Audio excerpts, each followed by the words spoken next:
Yo creo que sí, es necesario. Piñas es una ciudad, un cantón que ha logrado un desarrollo muy importante y que ha tenido una gran trascendencia tanto en la vida de la provincia del Oro como del país. Consecuentemente es necesario escribir la historia de Piña, escribirla seriamente, investigando, documentándose, para tratar de encontrar la verdad, que es siempre pues, el objetivo de toda investigación. Yo creo que sí, yo creo que hay que descubrirlos. Poco sabemos de esa gesta histórica de nuestros coterráneos.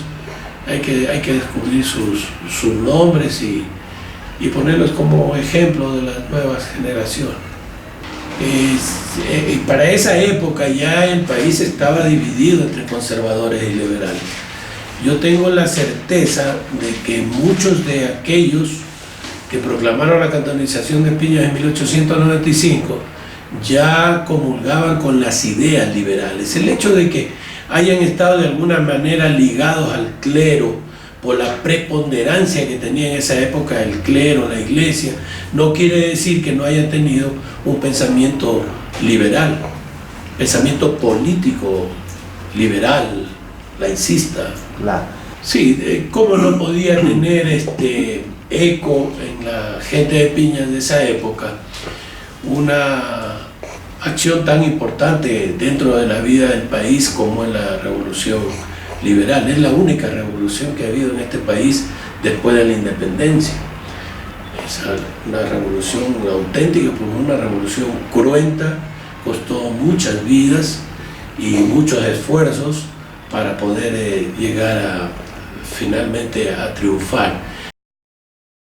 Primero, como ya lo hemos conversado contigo mismo, Piña es una ciudad cosmopolita, porque el espíritu hospitalario, solidario de la gente, de sus habitantes autóctonos, hace pues que haya recibido a personas, hombres y mujeres que vinieron de Loja, que vinieron de Pacha, de Zaruma, de Portobelo, de la Sierra Central, inclusive muchas familias de Bolívar, de la provincia de Bolívar, de Pichincha, de Guayas. Hay mujeres piñacienses del siglo XX que se casaron con algunos guayaquileños. Yo creo que nosotros hemos logrado construir una identidad, y esa identidad tiene que ver con que hemos sido y somos personas esforzadas, personas que queremos superarnos, que queremos ir muy lejos. General de ejército José Gallardo Román, 2 veces ministro de Defensa, el militar que lideró la única guerra que ha ganado el Ecuador y que nos llevó a firmar la paz con el Perú.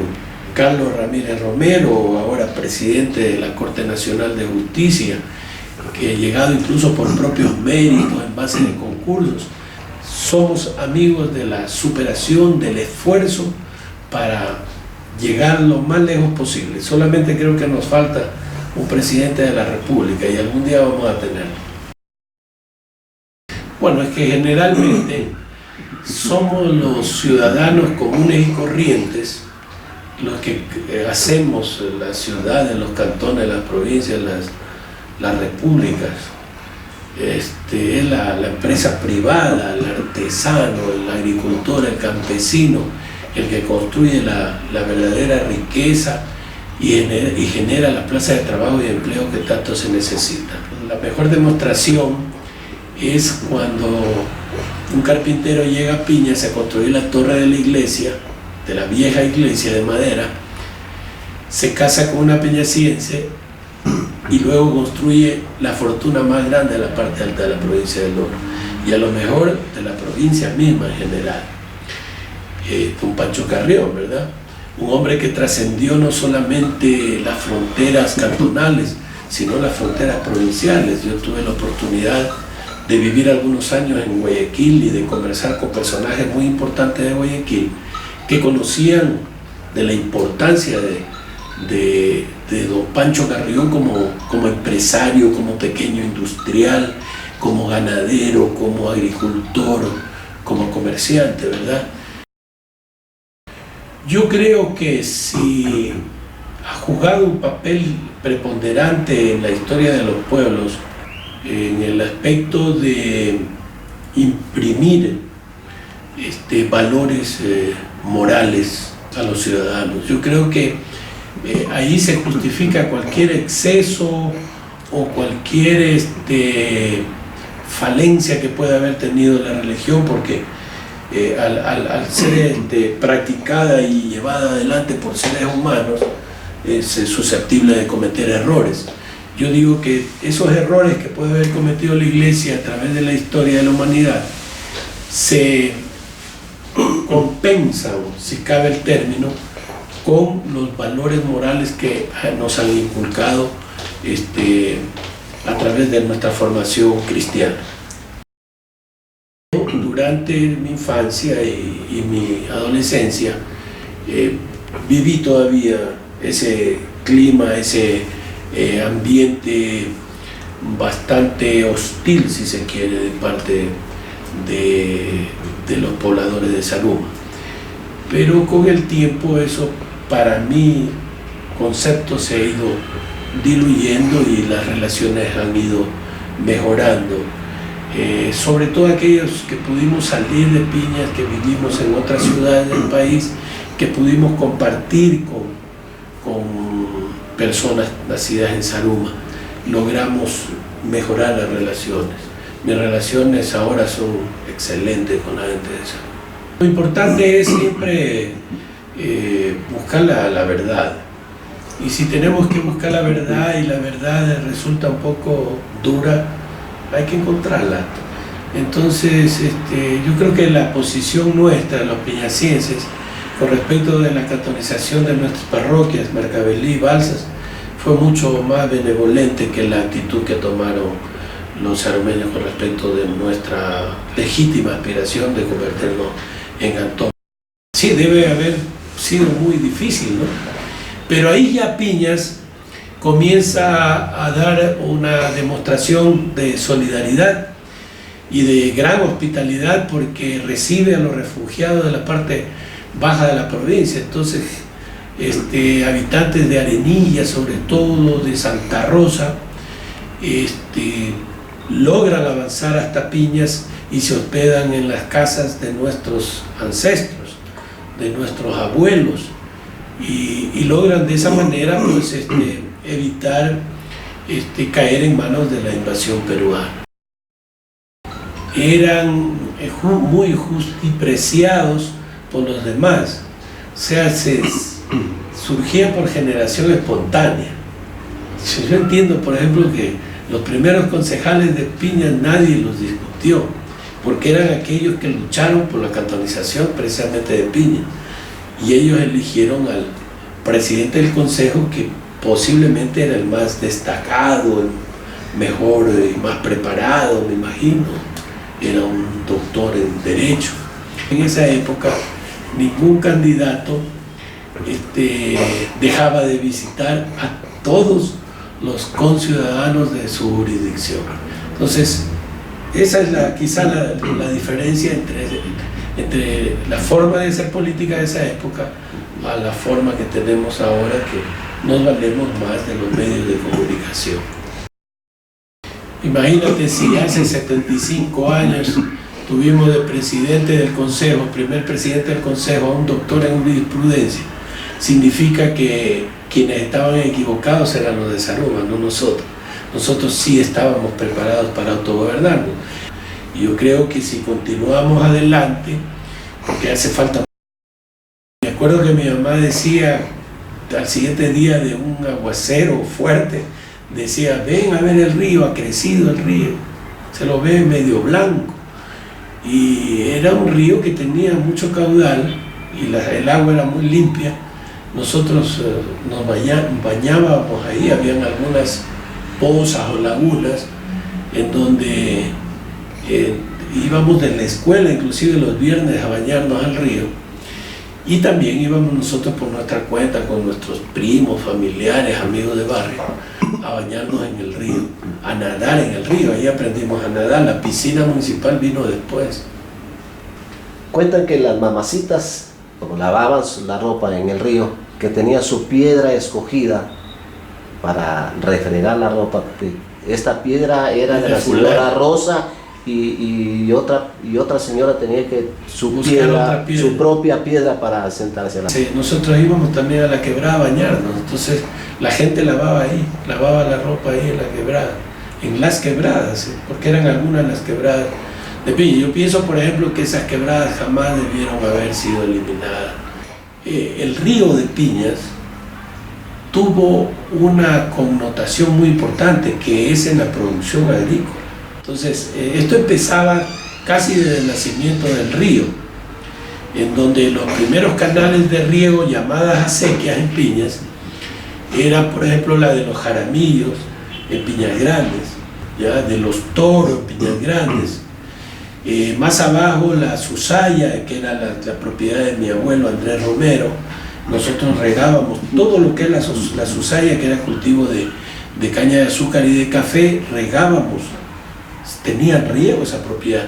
Más abajo regaba don Mardoqueo Añasco, si mal no, o Espinosa, Mardoqueo Espinosa, el suegro segundo Jardín.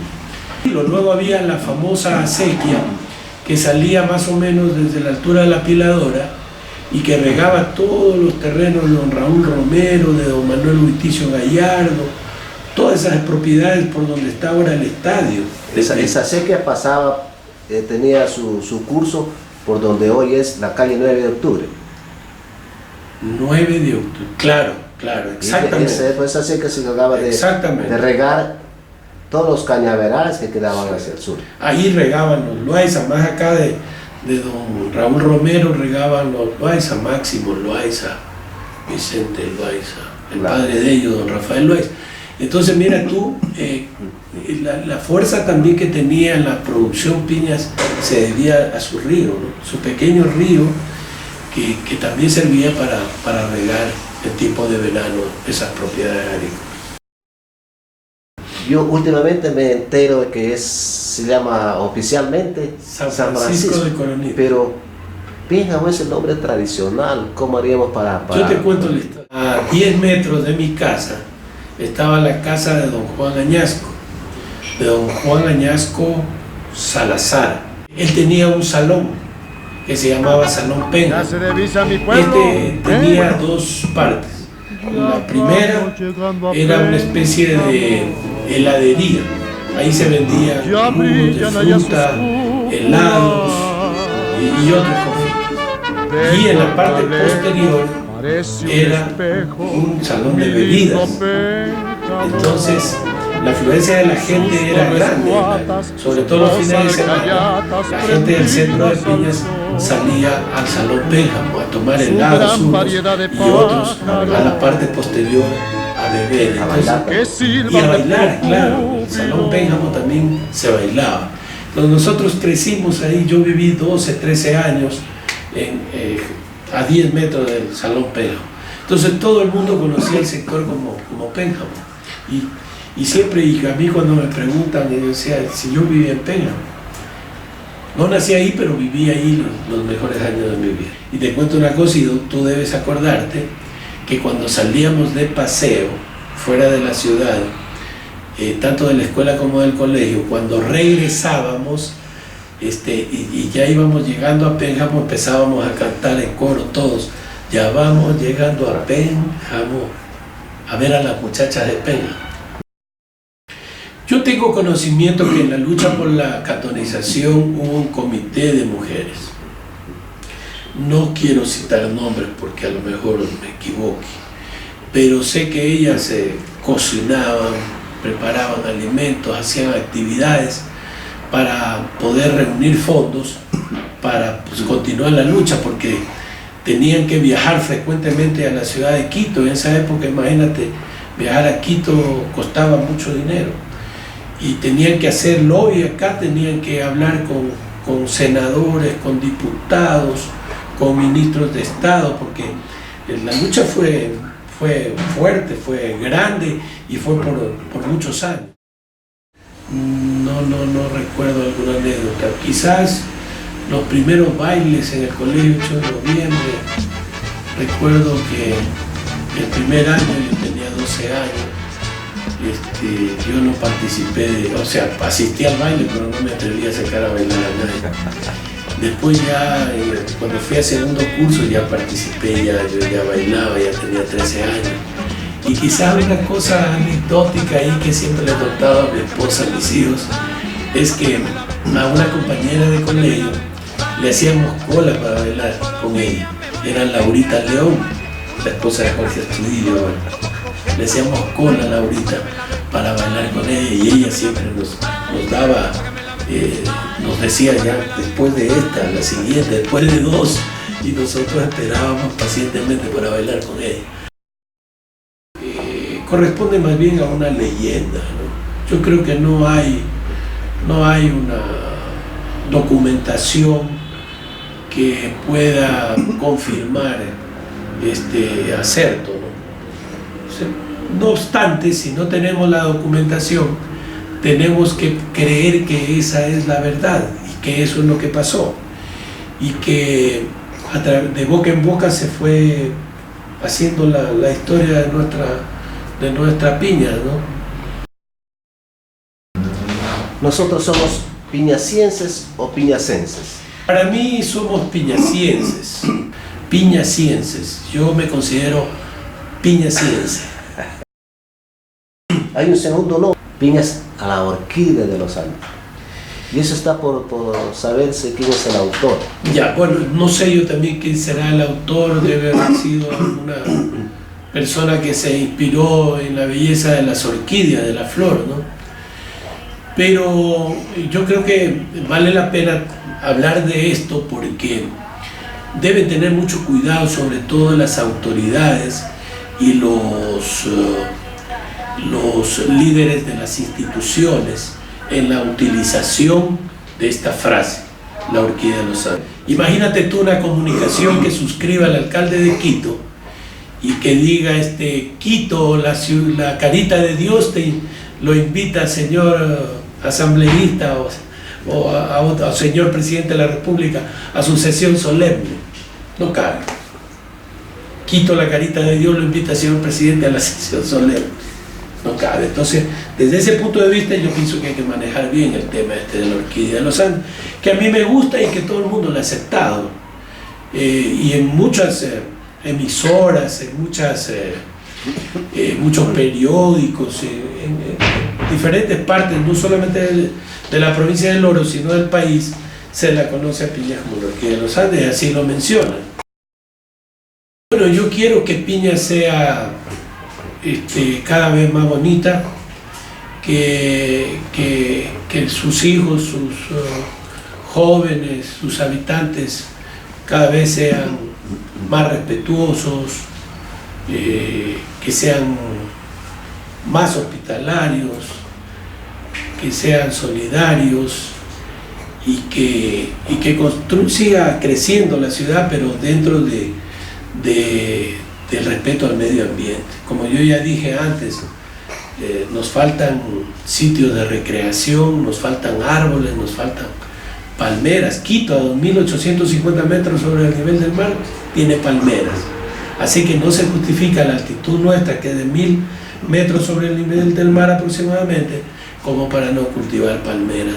Y de hecho hubo antes palmeras en la parte más baja de la ciudad. Entonces yo en ese aspecto sí quiero que Piña sea más bonita y que sea más amigable con el entorno, con el medio ambiente. Necesitamos una universidad y entiendo yo que necesitamos ya réplicas de los colegios que tenemos actualmente, porque el número de habitantes va creciendo y el número de estudiantes también. Tiene que ser mejor, se tiene que emprender también en otras actividades productivas para que la gente tenga como quedarse, ¿no? Porque el éxodo que se ha dado hacia otras latitudes de la patria y del mundo es por la falta de plazas de trabajo y de empleo. Entonces ahora que tenemos tantos profesionales, necesitamos empleo, porque si no hay empleo no van a volver, se nos van a quedar en Quito, Guayaquil, Cuenca, etcétera, Machala, y no vamos a crecer. Y Piña sí puede crecer, tenemos donde crecer, pero tenemos que crecer ordenadamente. Bueno, yo les quiero decir a los piñacienses que debemos sentirnos orgullosos de serlo, de ser piñacienses, y que sigamos siendo como hemos sido hasta ahora, que no perdamos los buenos modales, las buenas costumbres, que seamos respetuosos de los demás, que nos esforcemos, que estudiemos, que nos preparemos y que nunca nos olvidemos, así nos vayamos a vivir a otras ciudades, a otros sectores de la patria o del mundo, jamás nos olvidemos de nuestra tierra, de nuestros padres, de nuestros ancestros. Yo que he vivido tantos años fuera de Piñas, jamás he dejado de visitarla y jamás he dejado de quererla. Y querer a Piñas, a la ciudad, al cantón, es querer a su gente, porque en definitiva Piñas somos todos, somos los hombres y las mujeres que nacimos ahí o que vivimos ahí sin el hecho de haber nacido en esta tierra tan hermosa, con un clima tan agradable. Cuidemos lo que Dios y la naturaleza nos ha dado y sigamos adelante con la misma forma de ser y de comportar.